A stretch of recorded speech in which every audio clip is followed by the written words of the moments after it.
नमस्कार दोस्तों, आप सभी लोगों का स्वागत है आपके अपने channel IAS study with Aryan पर। देखिए दोस्तों, ये हमारा एकमात्र ऐसा प्लेटफॉर्म चैनल है जहां पर आपको यूपीएससी आईएएस की तैयारी हिंदी माध्यम में करवाई जा रही है। आज हम आप लोगों का भारतीय संविधान एवं राज्य व्यवस्था का अध्याय 20वां लेकर के आए हैं, जिसके अंतर्गत आपकी केंद्रीय मंत्रिपरिषद आती है और सारे प्रश्न एमसीक्यूज में मिलेंगे, वो भी हिंदी में। और इसके अंतर्गत आपको संवैधानिक प्रावधान, मंत्रियों की नियुक्ति, संरचना, उत्तरदायित्व और मंत्रिपरिषद बनाम मंत्रिमंडल के संदर्भ में महत्वपूर्ण जानकारी आप लोगों को प्रदान करेंगे। और ये सारी जानकारी आप लोगों को एम लक्ष्मीकांत जी की बुक से उपलब्ध करवाई जा रही है, क्योंकि यूपीएससी आईएएस प्री में जो पॉलिटी के क्वेश्चन आते हैं 70 से लेकर के 80% प्रश्न हमारे एम लक्ष्मीकांत जी की बुक से पूछे जाते हैं। तो दोस्तों, चैनल को ज़्यादा से ज़्यादा सब्सक्राइब करें, ज़्यादा से ज़्यादा शेयर करें और ज़्यादा से ज़्यादा तैयारी करने वाले छात्रों को यहाँ पर जोड़ें, क्योंकि यहाँ पर आपको पूरी तैयारी करवाई जाएगी। आपके छठे महीने में आपका यूपीएससी आईएएस प्री का पेपर है, तब तक आप लोगों का पूरा कोर्स कंप्लीट करवा दिया जाएगा, वो भी बहुत अच्छे तरीके से।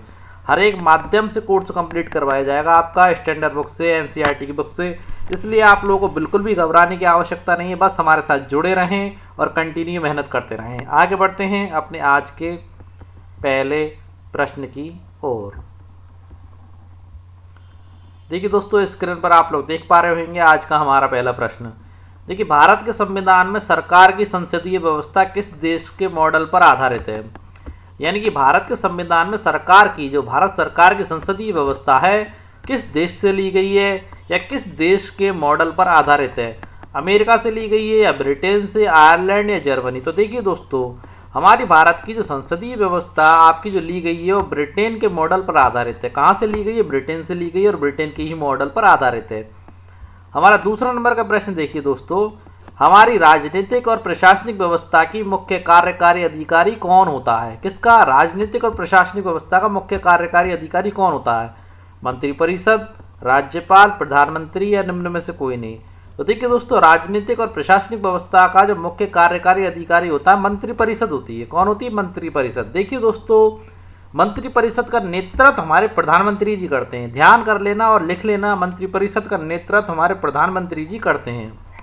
आज के अगले प्रश्न की ओर आगे बढ़ते हैं दोस्तों। प्रश्न नंबर तीसरा, निम्नलिखित में से कौन सा अनुच्छेद मंत्रिपरिषद से संबंधित है? क्वेश्चन क्या पूछ रहा है? निम्नलिखित में से कौन सा अनुच्छेद मंत्रिपरिषद से संबंधित है? अनुच्छेद 74, अनुच्छेद 75, अनुच्छेद 77 या निम्न में से कोई नहीं? तो देखिए दोस्तों, हमारा अनुच्छेद 74 जो है वो मंत्रिपरिषद से संबंधित है। और आपका जो अनुच्छेद 75 इसके संदर्भ में और आप लोगों को बता देता हूँ। अनुच्छेद 75 हमारा मंत्रियों की नियुक्तियों से, उनके कार्यकाल से, उनके उत्तरदायित्व से, उनकी शपथ, वेतन और भत्तों से संबंधित है। आपका अनुच्छेद 75। अब देखिए, अनुच्छेद 77 के बारे में और जानकारी दे देता हूं आप लोगों को। अनुच्छेद 77 भारत सरकार द्वारा कार्यवाहियों का संचालन करने से संबंधित है। ओके दोस्तों, दोबारा सुन लीजिए, भारत सरकार द्वारा कार्यवाहियों का संचालन करने से संबंधित है आपका अनुच्छेद 77। आगे बढ़ते हैं आज के अगले प्रश्न की ओर। प्रश्न नंबर चौथा, देखिए अनुच्छेद 74। क्या अनुच्छेद 74 के संदर्भ में निम्नलिखित में से कौन सा कथन गलत है? गलत कथन पूछ रहा है अनुच्छेद 74 के संदर्भ में। तो देखिए, राष्ट्रपति को सहायता और सलाह देने हेतु एक मंत्रिपरिषद होगी जिसका प्रधान प्रधानमंत्री होगा। ये फैक्ट की बात और बिल्कुल सही है, जो मैं आगे भी आप लोगों को बता चुका हूँ। जो मंत्रिपरिषद होती है उसका प्रधान कौन होता है? हमारा प्रधानमंत्री होता है। और मंत्रिपरिषद का काम क्या होता है? सहायता करना राष्ट्रपति को, ये सलाह देना। ओके दोस्तों, अब देखिए, राष्ट्रपति मंत्रिपरिषद के परामर्श के अनुसार ही कार्य करेगा। तदपि यदि राष्ट्रपति चाहे तो एक बार मंत्रिपरिषद से पुनर्विचार के लिए कह सकता है। ओके दोस्तों, मंत्रिपरिषद से सलाह विमर्श, विचार विमर्श करके ही राष्ट्रपति कार्य करता है। अगर राष्ट्रपति को कोई विचार पसंद नहीं आया, कोई सलाह पसंद नहीं आई, तो राष्ट्रपति एक बार मंत्रिपरिषद से उस सलाह पर या उस अध्यादेश पर पुनर्विचार करने के लिए कह सकता है। ये पॉइंट भी आपका सत्य है। देखिए, लेकिन मंत्रिपरिषद जब सलाह करके उसको दोबारा राष्ट्रपति के पास भेजेगी तो राष्ट्रपति उसे एक्सेप्ट करने के लिए या उसे पर अध्यादेश बनाने के लिए बाध्य है। ओके दोस्तों, यानी कि ये पॉइंट भी आपका सही है। पॉइंट नंबर चौथा देखते हैं, मंत्रियों द्वारा राष्ट्रपति को दी गई सलाह की जांच किसी न्यायालय द्वारा नहीं की जा सकती। क्या कह रहा है? मंत्री द्वारा, देखिए पॉइंट नंबर आपका यहाँ पर तीसरा गलत दिया गया है। क्यों दिया गया है? मैंने आपको बताया कि मंत्रिपरिषद अगर उस सलाह पर पुनर्विचार करके दोबारा भेज दे तो राष्ट्रपति उसको एक्सेप्ट करने के लिए बाध्य है, जबकि यहाँ पर क्या दिया गया है कि बाध्य नहीं है। बाध्य नहीं होने के कारण ये गलत है। और जबकि अगर मंत्रिपरिषद किसी सलाह या अध्यादेश को पुनः यानी कि दोबारा सलाह करने के लिए राष्ट्रपति क्या करता है, पुनः सलाह करने के लिए मंत्रिपरिषद के बाद भेज दे और मंत्रिपरिषद उसको जो का तो उठा के राष्ट्रपति को भेज दे दोबारा, तो राष्ट्रपति को उसे एक्सेप्ट करना ही होगा। ऐसा नहीं है कि राष्ट्रपति उसे मना कर दे। इसलिए आपका तीसरा ऑप्शन यहाँ पर गलत है। तो देखिए, मंत्री द्वारा राष्ट्रपति को दी गई सलाह की जांच किसी न्यायालय द्वारा नहीं की जा सकती। बिल्कुल दोस्तों, संविधान में प्रावधान किया गया है कि मंत्रियों द्वारा राष्ट्रपति को जो सलाह दी जाती है उसकी जांच किसी भी न्यायालय द्वारा नहीं की जा सकती। आगे बढ़ते हैं अपने अगले प्रश्न की ओर। देखिए प्रश्न नंबर 5वां, अनुच्छेद 75 निम्नलिखित में से कौन सा प्रावधान नहीं किया गया। अनुच्छेद 75 में कौन सा प्रावधान नहीं किया गया है। देखिए अनुच्छेद 75 के संदर्भ में देखते हैं। देखिए, प्रधानमंत्री की नियुक्ति राष्ट्रपति करेगा तथा अन्य मंत्रियों की नियुक्ति प्रधानमंत्री की सलाह पर करेगा। मंत्री राष्ट्रपति के प्रसाद पर्यंत पद धारण करेंगे। दोस्तों बिल्कुल सही बात है, मंत्री राष्ट्रपति के प्रसाद पर्यंत ही पद धारण करते हैं और प्रधानमंत्री की नियुक्ति भारत का राष्ट्रपति करता है और मंत्रियों की नियुक्ति भारत के प्रधानमंत्री की सलाह पर राष्ट्रपति जी द्वारा की जाती है। ओके दोस्तों, सेकंड पॉइंट देखिए, मंत्रियों के वेतन भत्ते संसद द्वारा निर्धारित किए जाएंगे। ओके दोस्तों, एवं मंत्रिपरिषद लोकसभा के प्रति सामूहिक रूप से उत्तरदायी होंगे। कौन? मंत्रिपरिषद किसके प्रति? लोकसभा के प्रति सामूहिक रूप से उत्तरदायी होंगे जवाब देने के लिए। ओके दोस्तों, ये प्रावधान किसके अंतर्गत किए गए? अनुच्छेद 75 के तहत। देखिए, संसद के किसी भी सदन का किसी भी राजनीतिक दल का सदस्य यानी संसद के दोनों सदनों में से किसी भी सदन का कोई भी सदस्य या किसी भी राजनीतिक दल का सदस्य यदि दल बदल के आधार पर यानी कि बीजेपी में से कांग्रेस में आ जाए या कांग्रेस में से बीजेपी में चला जाए, बहुमत समाजवादी पार्टी में चला जाए या किसी भी अन्य पार्टी में चला जाए, तो संसद की सदस्यता के अयोग्य घोषित कर दिया जाएगा। तो ऐसा सदस्य मंत्री के लिए भी अयोग्य होता है दोस्तों। ओके दोस्तों, किसके तहत किया गया है? प्रावधान अनुच्छेद 75 के तहत। पॉइंट नंबर 14 देखिए, प्रधानमंत्री सहित मंत्रिपरिषद के सदस्यों की कुल संख्या। क्या कह रहा है? प्रधानमंत्री सहित मंत्रिपरिषद के सदस्यों की कुल संख्या लोकसभा की कुल संख्या के 15% से अधिक नहीं होगी। इस उपबंध का समावेश 20वें संविधान संशोधन विधेयक द्वारा 2004 में किया गया। देखिए दोस्तों, यहाँ तक आपकी लाइन सही है कि प्रधानमंत्री सहित मंत्रिपरिषद के सदस्यों की कुल संख्या लोकसभा की कुल संख्या के 15% से अधिक नहीं होगी। अब देखिए, लोकसभा में सदस्य संख्या कितनी होती है वो मैं आप लोगों को नेक्स्ट पेज पर बता दूंगा डीपली, लोकसभा और राज्यसभा की। परंतु लोकसभा में जितनी भी सदस्य संख्या होती है उसकी कुल संख्या के 15% से अधिक नहीं होगी। ओके दोस्तों, किसकी संख्या? मंत्रिपरिषद के सदस्यों की संख्या। आप लोगों को दिखाई देता हूं दोस्तों। देखिए, लोकसभा में मूल संविधान में कितने सदस्य हैं? 500, जिसमें अधिकतम कितने? 552 और वर्तमान में कितने? 545। तो आप टोटली मान के चलिए 545। तो देखिए, जो मंत्रिपरिषद है, मंत्रिपरिषद के कुल सदस्य यानी कि जो 552 है, 552 की संख्या के 15% होगी। कितने होंगे मंत्रिपरिषद में? मात्र 15% होंगे। 552 का 15%, 552 का 15% निकालने के लिए आप कर सकते हैं 552 इंटू 15/100। जो संख्या निकल के आएगी वो आपकी क्या होगी? मंत्रिपरिषद के सदस्यों की संख्या होगी। ओके दोस्तों, और देखिए ये उपबंध जो किस में किया गया, कौन सा संविधान संशोधन में किया गया है? तो यहाँ पर आपका 20वां संविधान संशोधन गलत दिया गया। ये आपका 21वें संविधान संशोधन में, किसमें? 21वें संविधान संशोधन में, जो कि आपका 2003 में हुआ था, 2003 में किया गया है। ओके दोस्तों, यानी कि ये वाला पॉइंट आपका गलत है। ओके, समझ गए होंगे आप। अब देखिए, यहाँ पर लोकसभा के सदस्यों की संख्या में आप लोगों को बता चुका, राज्यसभा के सदस्यों की संख्या के संदर्भ में भी आप लोगों का कंफ्यूजन दूर कर देता हूँ। देखिए, राज्यसभा में सदस्य संख्या 250 है, जिसमें राज्य व केंद्र शासित राज्यों से 238 सदस्य आते हैं एवं 12 राष्ट्रपति द्वारा चुने जाते हैं। अब देखिए, वर्तमान सदस्य संख्या क्या है? वर्तमान सदस्य संख्या 245 है राज्यसभा में, जिसमें 239 तो 29 राज्यों से, 4 केंद्र शासित प्रदेशों से, जिसमें दिल्ली से 1 और पांडिचेरी से 3 आते हैं, एवं 12 उपराष्ट्रपति द्वारा मनोनीत किए जाते हैं। किसके द्वारा मनोनीत किए जाते हैं? 12 उपराष्ट्रपति द्वारा मनोनीत किए जाते हैं। उम्मीद है आप लोग समझ गए होंगे। आगे बढ़ते हैं अपने अगले प्रश्न की ओर। देखिए दोस्तों, प्रश्न नंबर 6, निम्न में से किस अनुच्छेद में यह प्रावधान किया गया है कि जिन मंत्रियों को दोनों सदनों की संयुक्त बैठक बड़ा ही महत्वपूर्ण है दोस्तों, ये इम्पोर्टेंट है। देखिए कैसे इम्पोर्टेंट है कि जिन मंत्रियों को दोनों सदनों की संयुक्त बैठक एवं संसदीय समिति का सदस्य बनाया गया हो की बैठक में भाग ले सकता, लेकिन उसे मत देने का अधिकार नहीं है। यानी कि दोनों सदनों की संयुक्त बैठक का और संसदीय समिति का सदस्य बनाया गया हो, वो भाग तो ले सकता है लेकिन मत नहीं दे सकता। ये प्रावधान किस अनुच्छेद के तहत किया गया है? अनुच्छेद 88, अनुच्छेद 78, अनुच्छेद 77। तो इस प्रश्न का आपका सही उत्तर है अनुच्छेद 88 के तहत ये प्रावधान किया गया है, जिसमें सदन में मंत्रियों के, और देखिए आपके इसके अंतर्गत आपके सदन में मंत्रियों के अधिकार दिए गए। क्या दिए गए इस अनुच्छेद के अंतर्गत? सदन में मंत्रियों के अधिकार दिए गए अनुच्छेद 88 में। आगे बढ़ते हैं अपने आज के अगले प्रश्न की ओर। प्रश्न नंबर 7 देखिए।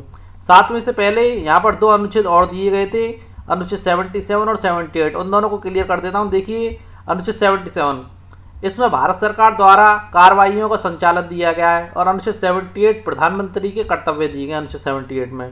अब देखते हैं अगला प्रश्न। देखिए प्रश्न नंबर 7, अनुच्छेद 74 के तहत मंत्रिपरिषद द्वारा राष्ट्रपति को दी जाने वाली सलाह को राष्ट्रपति के लिए बाध्यकारी। देखिए राष्ट्रपति को सलाह दी जाती है मंत्रिपरिषद द्वारा, पर राष्ट्रपति क्यों मजबूर है उनकी सलाह को मानने के लिए? तो ऐसा प्रावधान कौन से संशोधन अधिनियम में किया गया था कि राष्ट्रपति को मंत्रिपरिषद की सलाह को मानना ही होगा? वो बात अलग है कि एक बार राष्ट्रपति पुनर्विचार के लिए लौटा सकता है, परंतु दोबारा नहीं लौटा सकता। तो वो संविधान संशोधन पूछ रहा है आपसे, वो 7वां संविधान संशोधन है या 42वां संविधान संशोधन है या 44वां संविधान संशोधन है, या आपका दोनों है 42वां या 44वां? तो इस प्रश्न का आपका सही उत्तर है 42वें संविधान संशोधन द्वारा और 44वें संविधान संशोधन द्वारा अनुच्छेद 74 के तहत मंत्रिपरिषद द्वारा राष्ट्रपति को दी जाने वाली सलाह को राष्ट्रपति के लिए बाध्यकारी किया गया था। ओके दोस्तों, आगे बढ़ते हैं अपने आज के अगले प्रश्न की ओर। देखिए प्रश्न नंबर 8। एक फैसला हुआ था 1971 में उच्चतम न्यायालय में। तो उच्चतम न्यायालय ने मंत्रिपरिषद द्वारा राष्ट्रपति को दी जाने वाली सलाह, क्या राष्ट्रपति को दी जाने वाली सलाह के संबंध में कुछ निर्णय दिया था। तो उस निर्णय के कथनों पर विचार करने के लिए कह रहा है। देखिए न्यायालय ने कहा कि लोकसभा के विघटन होने के पश्चात भी मंत्रिपरिषद विघटित नहीं होगी। ये निर्णय उच्चतम न्यायालय ने दिया था, और उन्होंने यह भी कहा कि अनुच्छेद 74 अनिवार्य है, इसलिए राष्ट्रपति अपनी कार्यकारी शक्ति का प्रयोग बिना मंत्रिमंडल की सलाह और सहायता के नहीं कर सकता। यानी राष्ट्रपति को यहाँ भी बाध्य किया गया। देखिए निर्णय दिया कि बिना सलाह और सहायता के कार्यकारी शक्ति द्वारा किया गया कोई भी कार्य असंवैधानिक होगा, यानी कानूनी नहीं माना जाएगा, और इसे अनुच्छेद 74 का उल्लंघन माना जाएगा। बड़ा ही महत्वपूर्ण फैसला था। ओके दोस्तों, उपरोक्त कथनों में से कौन से कथन सत्य हैं? तो यहाँ पर सारी चीजें आपकी सत्य हैं। आगे बढ़ते हैं अगले प्रश्न की ओर। देखिए मंत्रिपरिषद के मंत्रियों को पद एवं गोपनीयता की शपथ कौन दिलाता है? प्रधानमंत्री जी दिलाते हैं, उपराष्ट्रपति दिलाते हैं हमारे, या लोकसभा अध्यक्ष दिलाते हैं, या राष्ट्रपति दिलाते हैं? तो देखिए दोस्तों, जो मंत्री परिषद के मंत्रियों को पद व गोपनीयता की शपथ कौन दिलाता है, इस विषय में आप लोग बता देता हूं। राष्ट्रपति जी द्वारा दिलाई जाती है। किसके द्वारा दिलवाई जाती है? राष्ट्रपति जी द्वारा। प्रश्न नंबर 10 देखिए, निम्नलिखित में से मंत्रियों के उत्तरदायित्व में कौन सा मंत्रियों का उत्तरदायित्व नहीं है? यानी कि मंत्रियों को उत्तरदायित्व में, तो यहाँ पर मंत्रियों को उत्तरदायित्व दिए गए, परंतु ये पूछ रहे कौन सा मंत्रियों को उत्तरदायित्व नहीं है। सामूहिक उत्तरदायित्व, व्यक्तिगत उत्तरदायित्व, या विधिक उत्तरदायित्व, या निम्न में से कोई नहीं। तो दोस्तों यहाँ पर विधिक उत्तरदायित्व मंत्रियों के लिए नहीं है। सामूहिक उत्तरदायित्व और व्यक्तिगत उत्तरदायित्व, ये दोनों उत्तरदायित्व आपके मंत्रियों के लिए हैं। अब देखिए आप लोगों को ये समझा देता हूँ कि सामूहिक उत्तरदायित्व और व्यक्तिगत उत्तरदायित्व में क्या आता है जो मंत्रियों के लिए किए गए। देखिए यहाँ देखिए सामूहिक उत्तरदायित्व, देखिए अनुच्छेद 75 स्पष्ट रूप से कहता है कि मंत्रिपरिषद लोकसभा के प्रति सामूहिक रूप से उत्तरदायी होगा। किसके प्रति? मंत्रिपरिषद लोकसभा के प्रति सामूहिक रूप से उत्तरदायित्व होगा। ये मंत्रियों का सामूहिक उत्तरदायित्व दोस्तों, और इसका अर्थ यह है कि सभी मंत्रियों की उनके सभी कार्यों के लिए लोकसभा के प्रति संयुक्त जिम्मेदारी होगी। यानी कि वो जो भी कार्य करते हैं उनके सारे कार्यों के लिए लोकसभा के प्रति उनकी जिम्मेदारी होगी। वे दल की तरह कार्य करेंगे और समान रूप से उत्तरदायी रहेंगे। ऐसा नहीं है कि एक व्यक्ति उत्तरदायी माना जाएगा पूरा, बल्कि ग्रुप के रूप में उत्तरदायी माने जाएंगे समान रूप से। अब देखिए व्यक्तिगत उत्तरदायित्व क्यों दिया गया मंत्रियों के लिए, ये भी अनुच्छेद 75 के अंतर्गत आता है। अनुच्छेद 75 में व्यक्तिगत उत्तरदायित्व के सिद्धांत का वर्णन मिलता है दोस्तों, और ये कहता है कि मंत्री राष्ट्रपति के प्रसाद पर्यंत अपने पद पर बने रहेंगे, जिसका अर्थ है राष्ट्रपति किसी मंत्री को उस समय भी हटा सकता है जब मंत्री परिषद को लोकसभा में विश्वास मत प्राप्त है। ओके दोस्तों, व्यक्तिगत यानी कि पर्सनल उत्तरदायित्व भी प्राप्त है। और देखिए कोई विधित उत्तरदायित्व नहीं है आपके मंत्री परिषद के मंत्रियों का। क्यों नहीं है वो और समझ लीजिए। देखिए इसलिए नहीं है क्योंकि हमारे भारत में और ब्रिटेन में एक अंतर। देखिए ब्रिटेन में एक मुहावरा है, देखिए ब्रिटेन में यह मुहावरा विधिक रूप से मान्य है कि राजा कभी गलत नहीं हो सकता। क्या मान्यता है? राजा कभी गलत नहीं हो सकता, अतः उस पर न्यायालय में कोई मुकदमा नहीं चलाया जा सकता। और जबकि विधिक उत्तरदायित्व हमारे भारत में क्यों नहीं है? अगर मंत्री गलती करेंगे तो आसानी से उनके ऊपर मुकदमा चलाया जा सकता है। ऐसे हमारे भारत में हुआ है। चारा घोटाले में आपके लालू यादव जी के ऊपर भी हुआ था और भारत के विदेश मंत्री रहे थे नटवर सिंह जी। काफ़ी बड़े बड़े नेताओं पर केस भी चले हैं और उन्हें सजा भी हुई है। लालू यादव हमारे भारत के रेल मंत्री भी रहे थे, फिर भी उन्हें सजा हुई क्योंकि उनके लिए कोई विधिक उत्तरदायित्व नहीं है।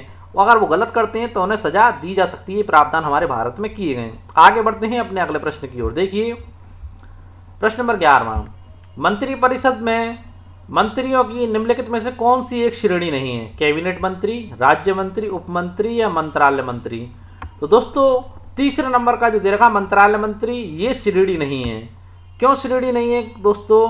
क्योंकि ये एक अलग प्रकार की श्रेणी के अंतर्गत आती है। इसके अंदर संसदीय सचिव आते हैं। क्या आते हैं? संसदीय सचिव। ये अगले प्रश्न में मैंने लिया हुआ है। ओके दोस्तों, यहाँ पर ये ऑप्शन आपका सही है। प्रश्न नंबर 12 में देखिए, कैबिनेट मंत्रियों के संदर्भ में कौन सा कथन गलत है? कौन सा कथन गलत है ये पूछ रहा है। देखिए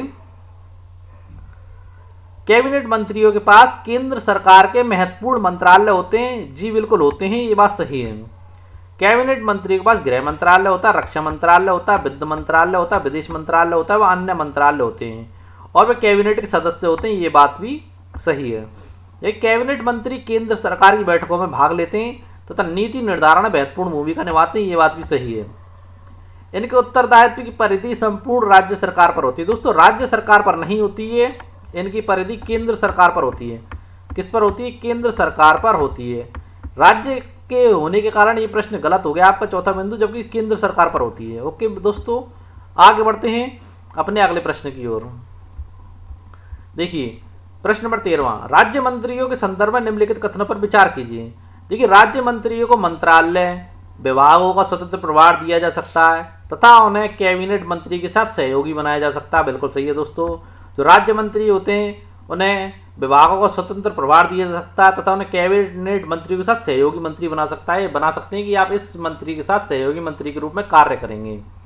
और देखिए सहयोग के मामलों में उन्हें कैबिनेट मंत्री के मंत्रालय के विभागों का प्रभार दिया जा सकता है अथवा मंत्रालय से संबंधित कोई विशेष कार्य भी सौंपा जा सकता है। कैबिनेट मंत्री के मंत्रालय के विभागों के प्रभार दिए जा सकते हैं और मंत्रालय से संबंधित कोई विशेष कार्य भी इन लोगों को राज्य मंत्रियों को सौंपा जा सकता है। देखिए दोनों मामलों में कैबिनेट मंत्री की देखरेख, सलाह और उसकी जिम्मेदारी पर ही कार्य करते कौन करते हैं? राज्य मंत्री। ये पॉइंट भी आपका यहाँ पर सही है। देखिए स्वतंत्र प्रभार के मामले में वे अपने मंत्रालय में वह अपने मंत्रालय का कार्य कैबिनेट मंत्री की तरह ही पूरी शक्ति और स्वतंत्रता से करते हैं। बिल्कुल दोस्तों, हालांकि वे कैबिनेट के सदस्य नहीं होते तथा उनकी बैठकों में भाग भी नहीं लेते, परंतु जो कार्य करने की जो उनकी क्षमता होती है पूरी शक्ति और स्वतंत्रता से करते हैं। ओके दोस्तों, तो यहाँ पर आपके सारे ही कथन सत्य हैं। प्रश्न नंबर अगला देखते हैं, प्रश्न नंबर 14वां। देखिए कैबिनेट अथवा राज्य मंत्रियों को किसके प्रशासनिक और राजनीतिक और संसदीय कार्यों में सहायता के लिए नियुक्त किया जाता है? बड़ा ही महत्वपूर्ण प्रश्न। क्या कह रहा है? कैबिनेट अथवा राज्य मंत्रियों को किसके प्रशासनिक, राजनीतिक और संसदीय कार्यों में सहायता के लिए नियुक्त किया जाता है? राज्यपाल के, कलेक्टर के, उपमंत्री के या प्रधानमंत्री के? तो दोस्तों उपमंत्री के। किसके? उपमंत्री के। कैबिनेट अथवा राज्य मंत्रियों को उपमंत्री के प्रशासनिक, राजनीतिक और संसदीय कार्यों में सहायता के लिए नियुक्त किया जाता है। बड़ा ही महत्वपूर्ण प्रश्न है, आप लोग समझ गए होंगे इसको। ओके दोस्तों,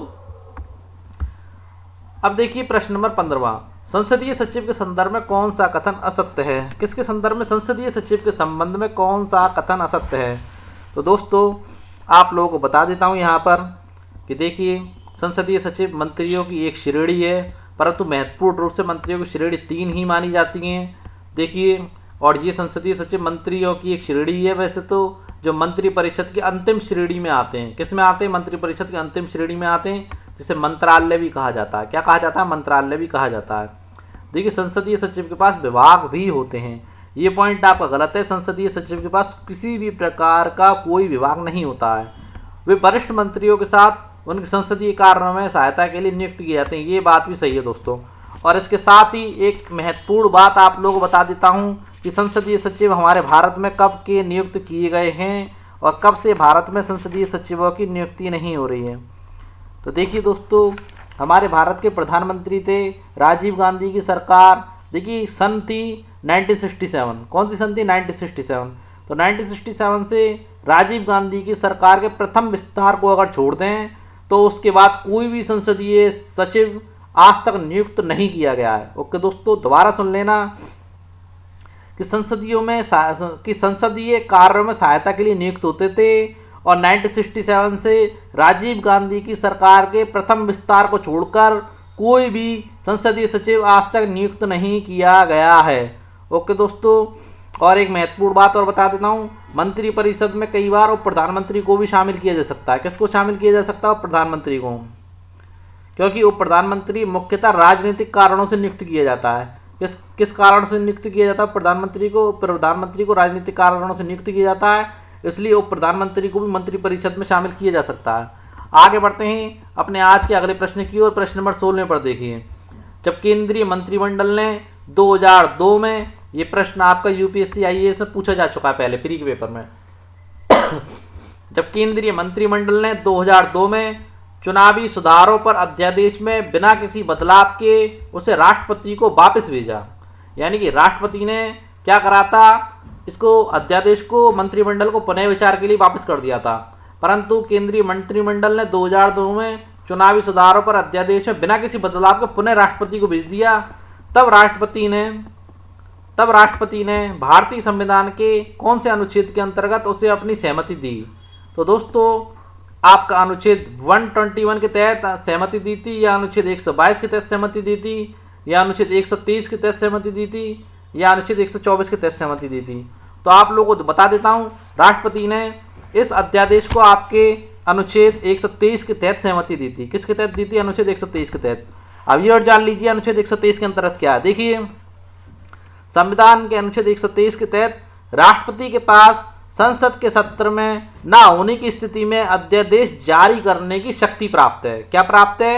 अगर संसद के सत्र में राष्ट्रपति उपस्थित नहीं है तो ना उपस्थित होने पर भी इस अनुच्छेद के तहत वो अध्यादेश को जारी करने की शक्ति रखता है। और देखिए अध्यादेश की शक्ति संसद द्वारा बनाए गए कानून के बराबर ही होती है और ये तत्काल लागू हो जाता है। क्या होता है? तत्काल लागू हो जाता है अध्यादेश। इसके अलावा राष्ट्रपति कभी भी अध्यादेश को वापस ले सकता है, ये पावर भी राष्ट्रपति के पास होती है। आगे बढ़ते हैं अपने अगले प्रश्न की ओर। ये प्रश्न भी आपका यूपीएससी आईएएस में पूछा जा चुका है। देखिए केंद्रीय सरकार के संदर्भ में निम्नलिखित कथनों पर विचार कीजिए। भारत सरकार के मंत्रालयों विभागों का निर्माण प्रधानमंत्री द्वारा कैबिनेट सचिव की सलाह पर किया जाता है, या ऑप्शन सेकंड, प्रत्येक मंत्री को मंत्रालय राष्ट्रपति द्वारा प्रधानमंत्री की सलाह पर सौंपा जाता है। उपरोक्त कथनों में से कौन सा या कौन से या कथ सही है? केवल पहला, केवल दूसरा, पहला दूसरा दोनों, ना तो पहला और ना ही दूसरा। तो देखिए दोस्तों 70वें नंबर के क्वेश्चन का आपका उत्तर केवल दूसरा, यानी कि प्रत्येक मंत्री को मंत्रालय राष्ट्रपति द्वारा प्रधानमंत्री की सलाह पर सौंपा जाता है। ये चीज मैं आप लोगों को पहले भी बता चुका हूं कि राष्ट्रपति प्रधानमंत्री की सलाह पर ही कार्य करता है। प्रश्न नंबर 18, यह इसके नीचे मैंने जगह छोड़ी हुई है कुछ समझाने के लिए। देखिए यथार्थ में कार्यपालिका की समस्त सत्ता निम्नलिखित में से किस में निहित होती है? यह प्रश्न भी पूछा जा चुका है। यथार्थ में कार्यपालिका की समस्त सत्ता निम्नलिखित में से किस में निहित होती है?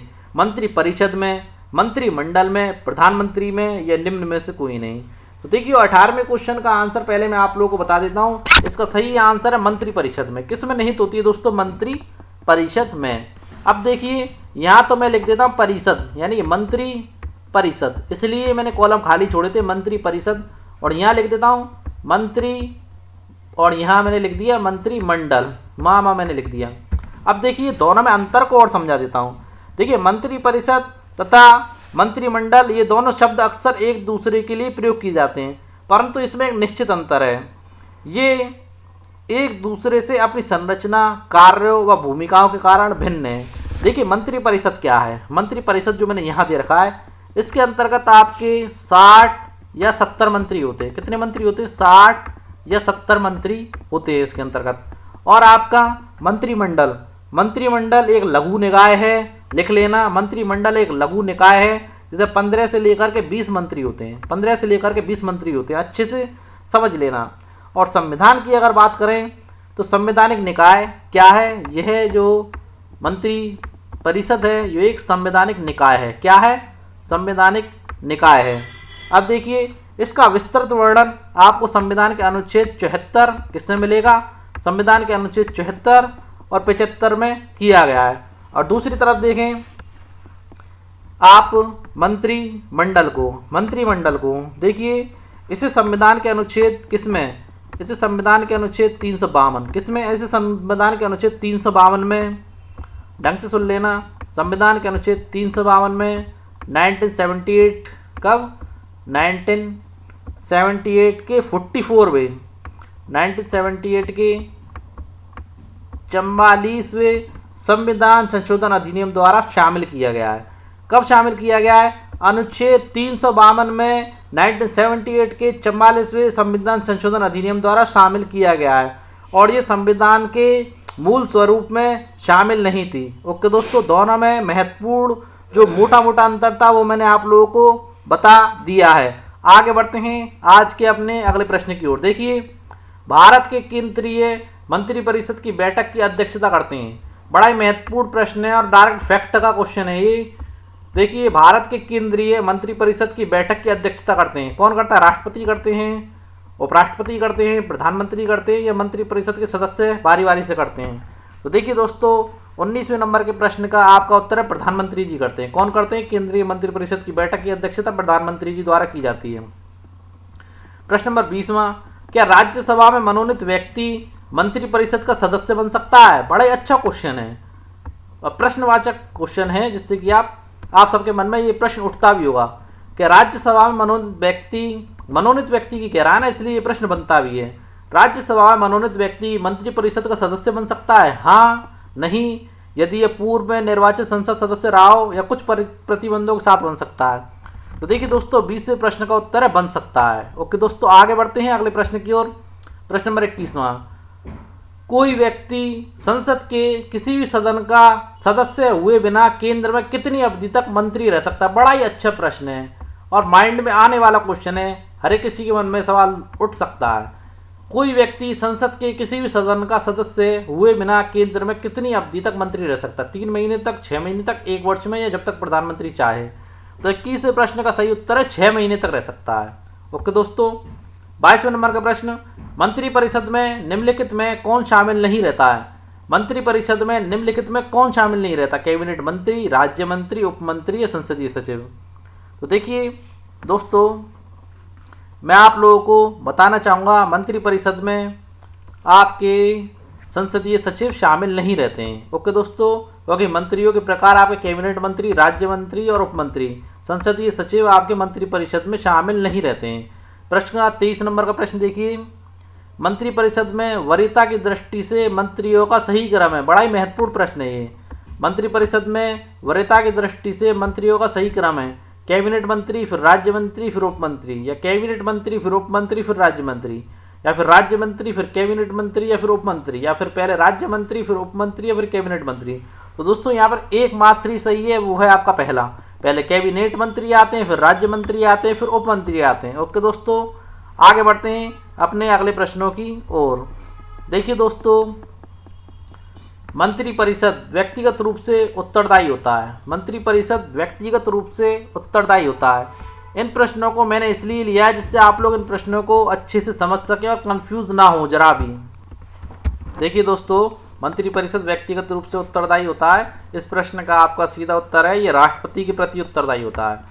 प्रश्न बड़ा ही महत्वपूर्ण प्रश्न आप लोगों के लिए लेकर के आया हूँ। ये पूछ रहा व्यक्तिगत रूप से, तो व्यक्तिगत रूप से राष्ट्रपति के प्रति उत्तरदायी होता है। और सेम टू सेम जस्ट मिलता हुआ ऐसा ही प्रश्न मैंने नीचे लिया है, बड़ा ही बेहतरीन प्रश्न है। देखिए, संघीय मंत्रिपरिषद के मंत्री उत्तरदायी होते हैं। अब किसके प्रति उत्तरदायी होते हैं? राष्ट्रपति के प्रति, प्रधानमंत्री के प्रति, या लोकसभा, केवल लोकसभा के प्रति, या संसद के प्रति? तो देखिए दोस्तों, जब संघीय मंत्रिपरिषद की बात आ जाएगी तो उसके मंत्री जो उत्तरदायी होते हैं केवल लोकसभा के प्रति उत्तरदायी होते हैं। दोनों क्वेश्चनों को ऊपर नीचे लेने का मेरा उद्देश्य यही था कि आप इसकी गंभीरता को और बारीक को आप समझ सकें। अब देखिए अगला क्वेश्चन, ये भी बड़ा महत्वपूर्ण प्रश्न है। मंत्रिपरिषद है, क्या है मंत्रिपरिषद? कैबिनेट के बिल्कुल समान है, कैबिनेट से छोटा निकाय है या कैबिनेट से बड़ा निकाय है या किसी तरह से कैबिनेट से संबंधित नहीं है? तो इस प्रश्न का सीधा सा उत्तर है मंत्रिपरिषद कैबिनेट से एक बड़ा निकाय है दोस्तों। ओके दोस्तों, इस प्रकार हमारे आज की एमसीक्यूज की सीरीज कंप्लीट होती है। हमारी वीडियोस आप लोगों को कैसी लगी कमेंट बॉक्स में आवश्यक रूप से बताएं और चैनल को सब्सक्राइब करना बिल्कुल ना भूलें दोस्तों। चैनल को 100% सब्सक्राइब करें, ज़्यादा से ज़्यादा सब्सक्राइब करें और ज़्यादा से ज़्यादा अपने फ्रेंड्स को ऐड करें और उन लोगों को बताएं। एक ऐसा चैनल है जो यूपीएससी आईएएस की पूरी तैयारी आप लोगों को हिंदी माध्यम से करवा रहा है और हम लोग आगे अपना कोई ऐप नहीं लाने वाले, ऐसे ही हम लोग आप लोगों को तैयारी करवाते रहेंगे फ्री ऑफ कॉस्ट और एक अच्छे दर्जे के साथ। कल फिर मिलते हैं दोस्तों अपनी एक नई वीडियो के साथ, तब तक के लिए जय हिंद दोस्तों।